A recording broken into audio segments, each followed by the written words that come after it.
행복한 안식일입니다. 아닙니까? 우리 동화군이 온 것 같아요, 그죠? 네, 처음 보는데 반갑습니다. 네. 자, 오늘은 순종의 두 가지 방식이라고 하는 주제로 말씀을 나누겠습니다.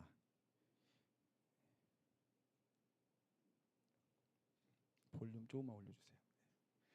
로마서 8장 1절에서 4절에 있는 말씀 같이 읽겠습니다.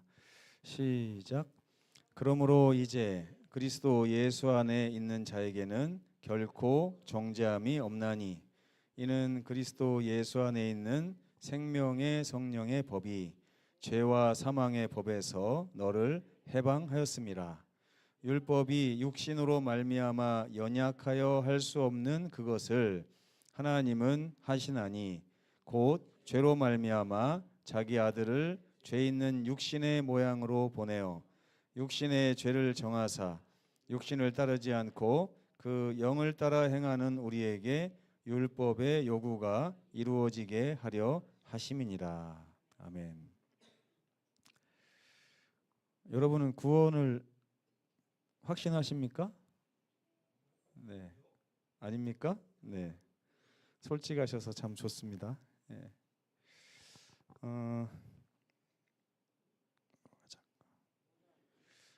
제가 안수 목사거든요. 네. 근데 증명하라고 하면 어떻게 증명을 하면 되겠습니까? 제가 안수 목사인 것을 증명하라. 제 외모를 보고 증명할 수 있나요? 하는 행동 거지를 보니까 안수 목사 같다. 이렇게 할 수도 있겠죠. 근데 가장 확실한 방법은 이런 걸 이렇게 보여주는 겁니다. 이렇게 여기 이렇게 보시면 이 안수 증서가 있어요. 몇 월 며칠 해가지고. 그래서 만약에 누가 저에게 당신 목사 맞아요? 그러면 제가 뭐라고 하면 돼요? 이거 보시면 됩니다. 저 안수 목사 맞아요. 이렇게 증명을 하는 거죠. 하나님께서는 우리에게 우리가 구원 받았습니까? 당신은 구원 받았어요? 라고 할 때 우리가 자꾸 뭘 생각하냐면 내가 안수 목사 맞나? 안수 목사답게 잘하고 있나? 이렇게 고민하는 분들이 많아요. 그러니까 내가 정말 구원 받았나? 확실한가? 근데 하나님께서 우리에게 그렇게 하라고 하지 않으셨어요. 어떻게 하면 됩니까? 증거를 제기하면 돼요. 증거. 장경숙 집사님이 구원받은 사람이라고 하는 증거. 그게 뭘까요? 증거가? 그냥 이 십자가 보여주면 돼요. 바울도 그런 말을 했어요. 십자가가 너희 앞에 밝히 보이거늘 누가 너희를 꾀더냐 이렇게 말을 했거든요. 그러니까 오늘부터 여러분들이 좀 바꾸셔야 돼요. 방법을 어떻게 바꾸냐. 내가 구원 받았는가 안 받았는가 이거 자꾸 따질 필요 없습니다. 뭐만 보면 돼요? 저 십자가가 바로 여러분이 구원 받았다고 하나님이 증표로 내놓으신 거예요. 그러니까 하나님께서 증표로 내놓으셨기 때문에 여러분들은 계속 그 증표를 들고 다니시면 되는 겁니다. 이게 어렵습니까? 그러니까 누가 당신에게 구원 받았습니까? 라고 묻는다면 자신 있게 예라고 대답해요. 근데 그러면 또 그럴 거예요. 유명 집사님 구원 받았다고요? 좀 현찮던데. 막 이러면 그때 뭐라고 하면 돼요? 내가 현찮고 현찮지 않고랑 전혀 상관없어요. 그게 무슨 말입니까? 십자가가 있잖아요. 십자가가 하나님께서 나를 구원하셨다고 하는 표이기 때문에 그게 내가 현찮거나 믿음이 없거나 이거랑 전혀 상관없습니다. 하나님께서 나에게 주신 표가 이것입니다. 증거 있나요? 라고 묻는다면 여러분 마음속에서 내가 삶이 어떻고 마음이 어떻고 이렇게 할 필요가 없어요. 그냥 십자가를 보여주시면 됩니다. 십자가는 우리가 구원받았다고 하는 증거이고요. 하나님께서 여러분의 부족함에도 불구하고 여러분을 하늘나라 백성으로 삼으셨다고 하는 강력한 증거가 됩니다. 침례 공부를 하다 보면 많은 분들이 아직 준비가 안 됐어요. 아직 나는 멀었어요. 이렇게 하는 분들이 있어요. 근데 요한은 이렇게 얘기합니다. 보라고요. 보라고. 한번 읽어볼까요? 요한일서 3장 1절 시작. 보라, 아버지께서 어떠한 사랑을 우리에게 베푸사 하나님의 자녀라 일컬음을 받게 하셨는가. 어떠한 사랑을 우리에게 베풀어 주셨다고 그랬죠? 그 베풀어 주신 사랑이 뭐예요? 십자가예요. 그러니까 우리는 뭘 봐야 돼요? 십자가를 봐야 돼요. 십자가가 내가 하나님의 자녀라고 하는 강력한 증거가 되기 때문입니다. 우리 정정순 어르신이 하나님의 자녀라고 한 증거가 우리 정정순 집사님의 얼굴이 아니에요. 그죠? 품성도 아니에요. 교회 잘 나오나 안 나오나 이것도 아니에요. 물론 잘 나와야 되겠지만 강력한 증거는 뭐라고요? 십자가에 써 있어 라고 하면 돼요. 십자가에 내 이름이 써 있어 그러면 돼요. 잘 하실 수 있겠어요? 나중에 이제 좀 연로하셔가지고 숨을 헐떡헐떡 대면서 이 생을 마칠 때가 올 건데 그때 아마 제가 금방 갈 겁니다. 가서 집사님 우리가 돌아가시기 전에 반드시 고백하고 돌아가실 게 있다. 그러면서 집사님 잠깐 있다가 하늘나라 갈 거 믿으세요? 그러면 뭐라고 해야 돼요? 아멘 해야 돼요. 의심하지 말고 나에게 십자가가 있으니 나는 확실하게 구원받을 겁니다. 이렇게 하시면 돼요. 그걸 못해가지고 일평생을 낭비하는 분들이 얼마나 많은지 모릅니다. 근데 로마서 8장에 보면 그렇기 때문에 이렇게 십자가를 가진 사람들에게는 정죄함이 없다고 얘기해요. 이게 아주 중요한 거거든요. 그러므로 이제 그리스도 예수 안에 있는 자에게는 결코 정죄함이 없나니. 이 정죄함은 너 죄 있어, 너 죄인이야, 너 형벌 받아야 돼 라고 하는 그런 말들을 통합해서 한 말이죠. 나에게 죄 있다고 선언하는 것이 정죄입니다. 근데 그리스도 예수 안에 있는 자에게는 뭐가 없다고 그랬어요? 결코 정죄함이 없다고 그랬어요. 분명히 오늘 아침에도 죄를 짓고 왔는데 뭐 한다고요? 죄인이라고 하지 않는다는 거예요. 희한하죠? 여러분들이 오늘 아무리 큰 죄를 져도 십자가를 나의 품에 안고 나의 구원의 증표로 가지고 다니는 사람들에게는 뭐가 없다고요? 정죄가 없다고요. 정죄가. 이거 말은 쉬운데 잘 안 돼요. 여러분들 계속해서 연습하고 해야 되는 문제입니다. 그러니까 제가 이거를 연습을 참 많이 합니다. 저도 잘 안 믿어져 가지고. 근데 예수 안에서 십자가를 붙들고 있는 사람들에게는 죄의 문제가 결코 심각한 문제가 되지 않는다는 거예요. 그러다 보니까 어떤 분들은 그러면 죄를 마음대로 지어도 되겠네 라고 착각하는 분들이 있는데 그건 또 아닙니다. 그렇죠? 내가 죄를 지을 때마다 아버지가 곤장을 맞는데 맘 놓고 죄를 지을 사람이 있어요, 없어요? 없죠? 그러니까 하나님께서 우리 죄값을 치르셨기 때문에 우리가 용서받는 거지 그냥 값없이 용서받는 게 아니에요. 그래서 우리 아버지 하나님께서 당하신 그 십자가의 고초를 생각하면 우리가 죄를 범하면 안 됩니다. 근데 실수한다 할지라도 걱정할 필요가 있다고 없다고요? 없다는 거예요. 왜? 십자가에서 치르신 희생이 너무 크기 때문에 우리의 모든 죄를 감싸고도 남는다 하는 것입니다. 그렇기 때문에 정죄함이 없는 거예요. 정죄함이 없다는 말은 뭐냐면 나에게 형벌이 주어지지 않는다는 것입니다. 그 나의 죄로 말미암아 내가 하늘나라 티켓을 잃어버릴 일도 없다는 것을 얘기합니다. 근데 죄는 우리를 어차피 힘들게 합니다. 죄는요 죄인들만 힘들게 하는 것이 아니라 의인들도 힘들게 해요. 맞습니까, 여러분? 그러니까 여러분이 만약에 죄 때문에 힘들어한다면 의인일 수도 있고 죄인일 수도 있어요. 누구나 죄 때문에 힘들어합니다. 그런데 차이가 있어요. 한 사람은 죄 자체로 인해서 힘들어해요. 나는 죄를 싫어하는데 왜 죄가 내 삶에서 자꾸 떠나지를 않을까? 이것 때문에 힘들어해요. 그러면서 무엇 때문에 또 힘들어하냐면 우리 하나님 앞에 내가 얼마나 하나님의 마음을 아프게 할까? 이것 때문에 힘들어해요. 이게 바로 의인들이 하는 죄로 인한 고생이에요. 그럼 악인들은 어떻게 하냐? 죄인들은 이 죄 때문에 자기가 하늘나라 티켓을 잃어버릴까 봐 두려워하는 게 죄인들의 고민이에요. 여러분은 어느 쪽입니까? 죄를 범하면 하나님이 슬퍼하실까 봐 고민이에요? 아니면 내 구원의 티켓이 날아갈까 봐 고민이에요?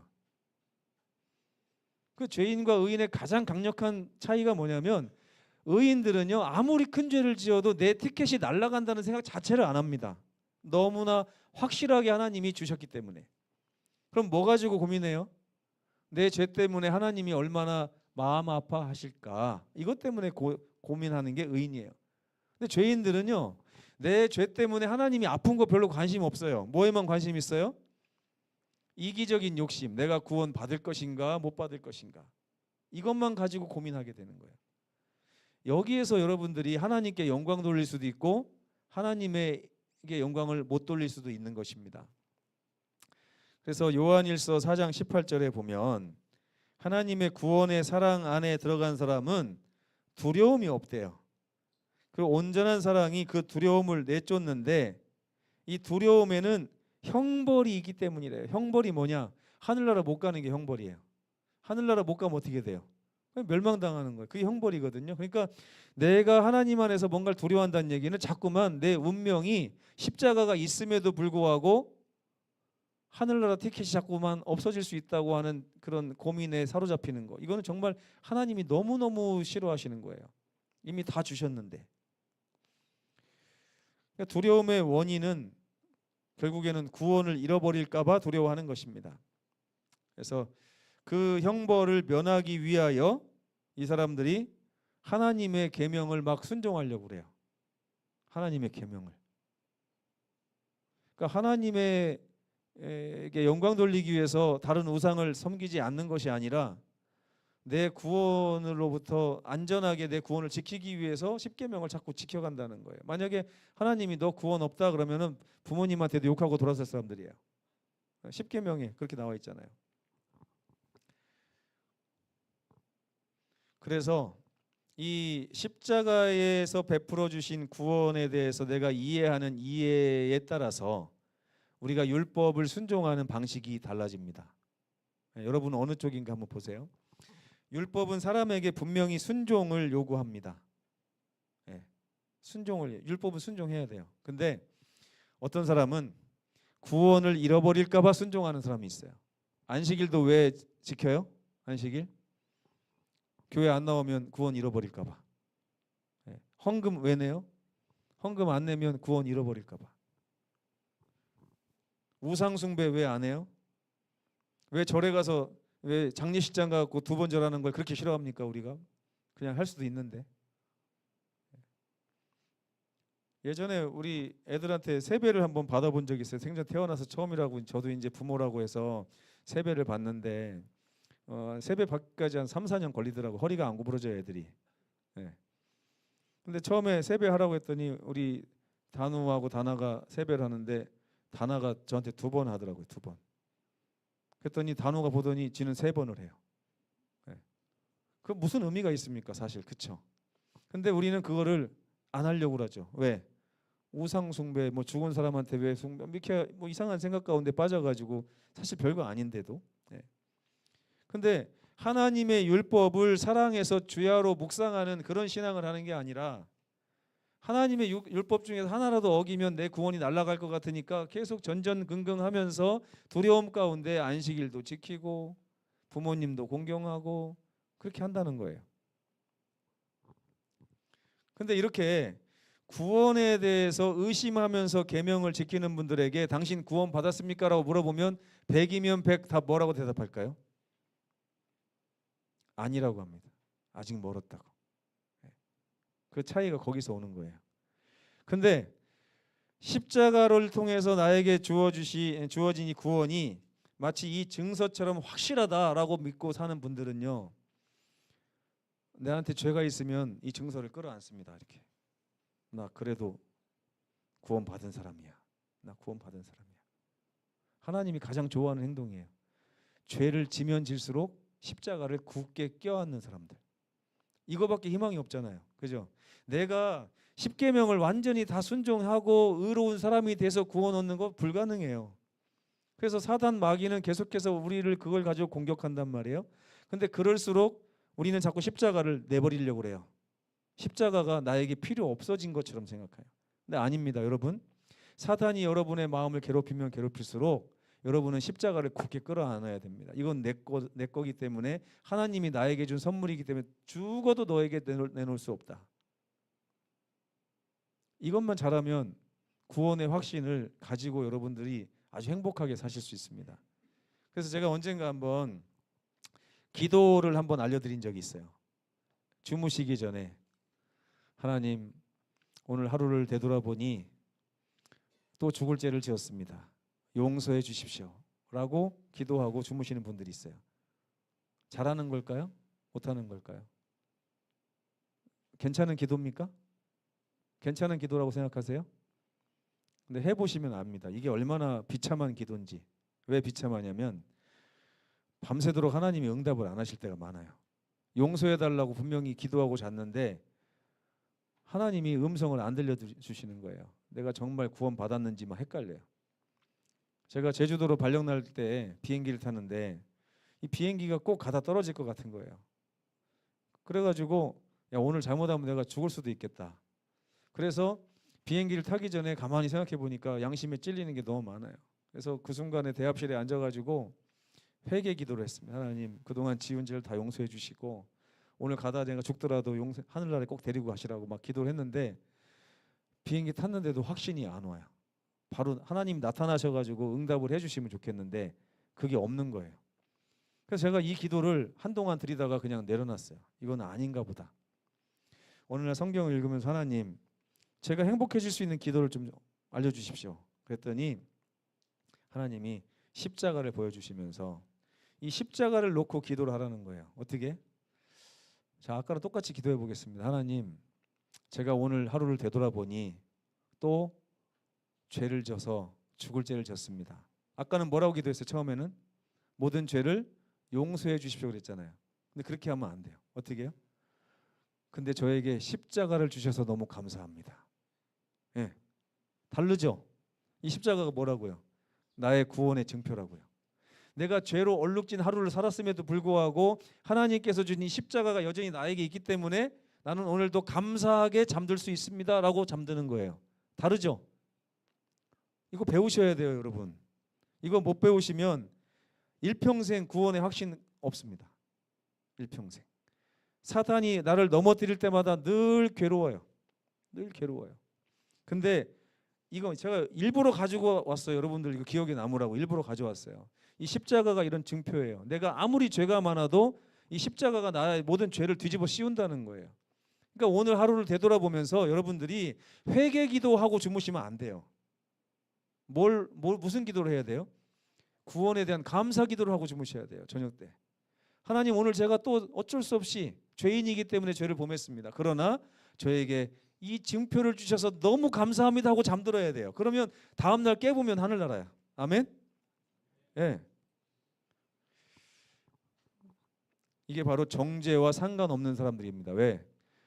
분명히 첫 번째 사람도 죄를 지었어요. 두 번째 사람도 죄를 지었어요. 근데 첫 번째 사람은 정죄함을 받고 있어요. 그죠? 하나님이 용서 안 해주시면 하늘나라 못 가는 사람이야. 근데 두 번째 사람은 어떤 사람이에요? 죄는 있는데 정죄를 안 받아요. 왜? 정죄 받아야 될 그 자리에 이걸 내밀고 있거든요. 무슨 얘기인지 아시겠어요, 여러분? 그래서 그리스도 안에 있는 사람, 십자가 안에 있는 사람한테는 정죄함이 없다는 얘기가 거기서 나오는 것입니다. 이 증표로 다 그냥 끝나는 거예요. 그게 바로 십자가입니다. 왜 교회 오면 예배당 맨 앞에 십자가를 세워둘까요? 들어오면서부터 저 십자가가 내 구원의 표구나. 저 십자가가 내가 이 교회에 속할 자격이 있음을 나타내는구나 하는 걸 나타내려고 십자가를 달아놓는 것입니다. 구원받은 이들이 율법에 순종하는 이유는요, 죄인들이 순종하는 이유하고 다릅니다. 죄인들은 구원을 놓치지 않으려고 해요. 근데 구원받은 사람들은 하나님께서 죄를 미워하시기 때문에 나도 그 죄를 미워하는 것입니다. 어떻게 정죄가 없을까요?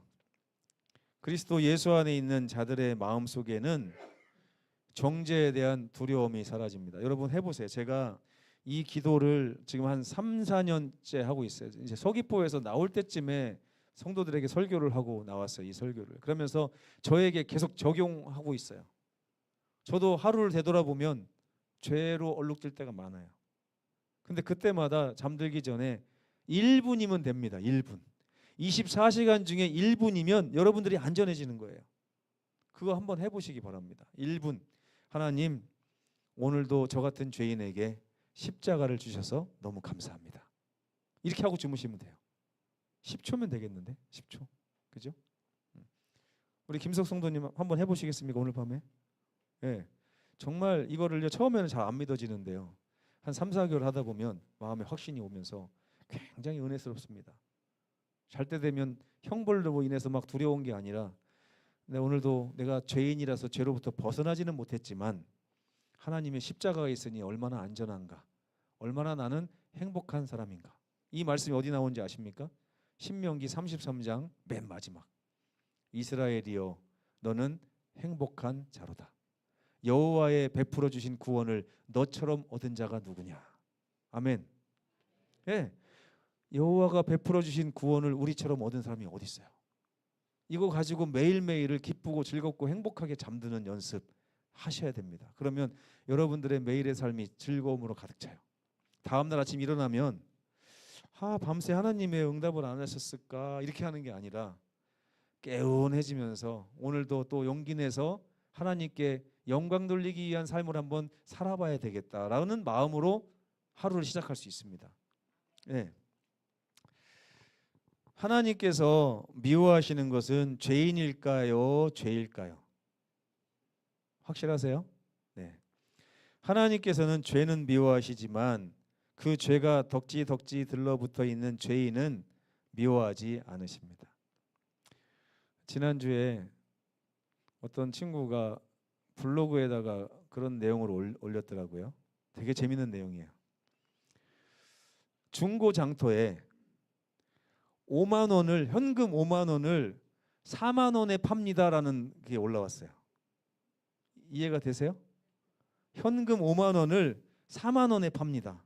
상품권 5만 원이 아니라 그냥 현금 5만 원을. 이해가 되세요, 안 되세요? 실제로 일어날 수 있는 일 같아요? 근데 실제로 일어났어요. 그리고 어떤 이 친구가 그걸 한번 궁금해서 살려고 하는 게 아니라 설마 왜 5만 원을 4만 원에 팔아? 하고서 이제 전화를 해본 거예요. 뭐라고 했는지 아세요? 화장실에 빠졌어요. 5만 원짜리가 화장실에 빠져서 더럽게 됐다는 거예요. 그래서 내가 하기는 그렇고 이걸 4만 원에 살 사람하고 이제 올린 거더라고요. 재밌죠? 그래가지고 자기 친구한테 얘기하면서 야 우리 살까 말까 했더니 야 들어와서 그거 어떻게 사냐 했더니 친구가 내가 한번 전화해볼까? 그래가지고 전화를 딱 해봤대요. 그랬더니 뭐라고 하는지 아세요? 팔렸습니다.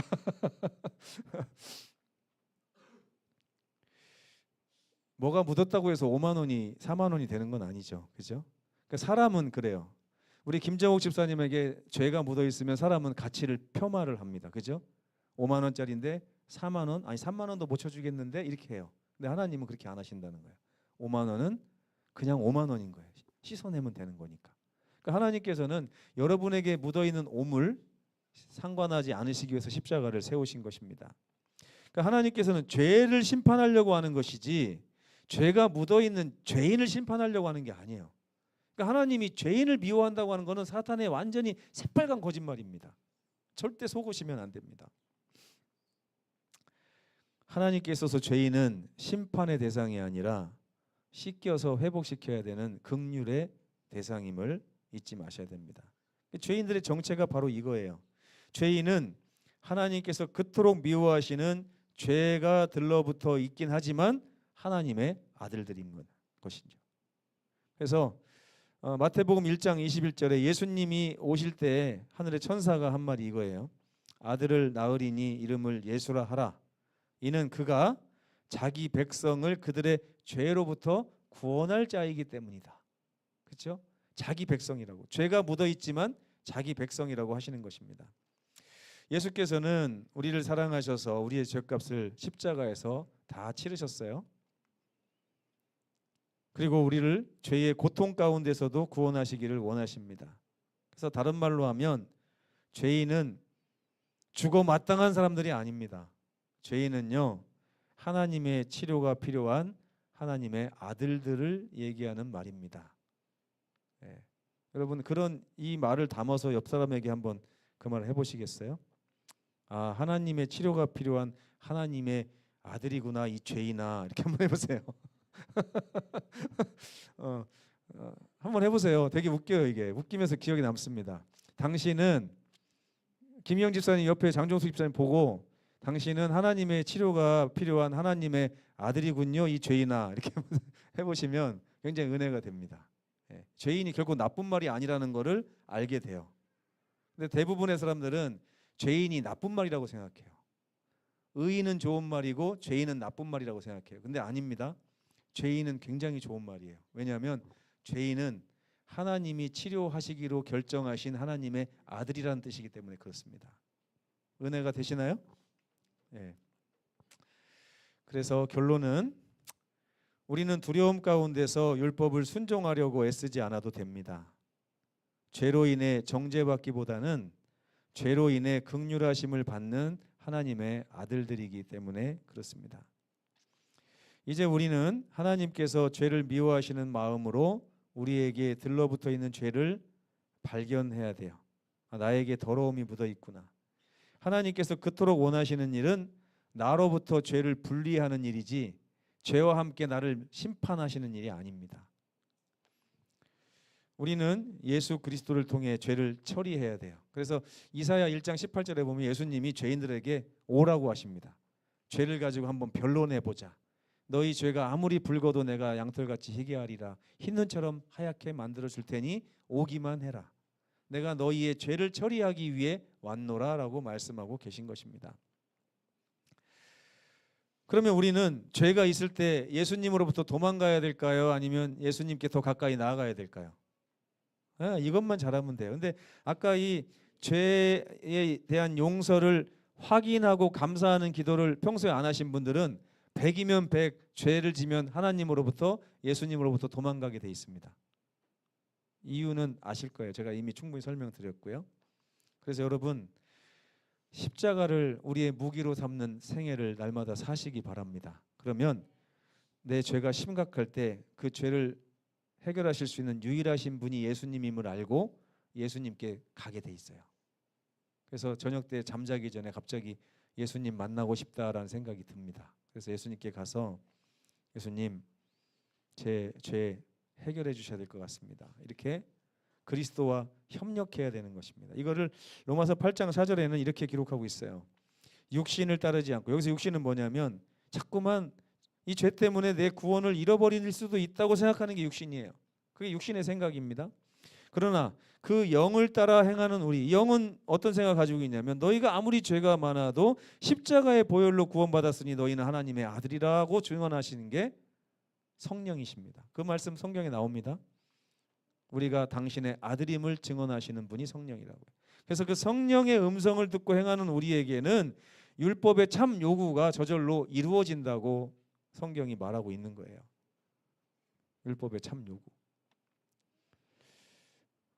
여러분들에게 오늘 드린 말씀이 정말 아주 자주 드리고 싶은 말씀입니다.